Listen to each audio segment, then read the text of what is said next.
Ada tak yang mencari ikhtiar untuk hilangkan batu karang dalam hempedu?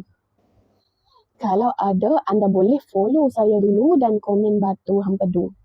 Sebab dalam video kali ini saya nak share produk-produk yang customer saya consume. Alhamdulillah, batu karang dah berkurang. Ada yang batu karang dah hilang selepas konsisten consume produk ni. Disclaimer, kesan setiap individu berbeza lah.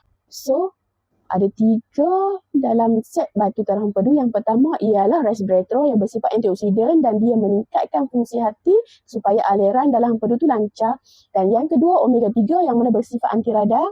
Dia bantu kurangkan radang dan juga bantu untuk bakar lemak. Dan yang ketiga, B-complex. Dia tukarkan makanan kepada tenaga, elak daripada batu baru terbentuk dan dia juga bertindak sebagai penahan sakit secara semula jadi. Jika sekiranya anda nak ikhtiar, anda boleh klik link di bio untuk fast respon. Ataupun boleh terus DM saya.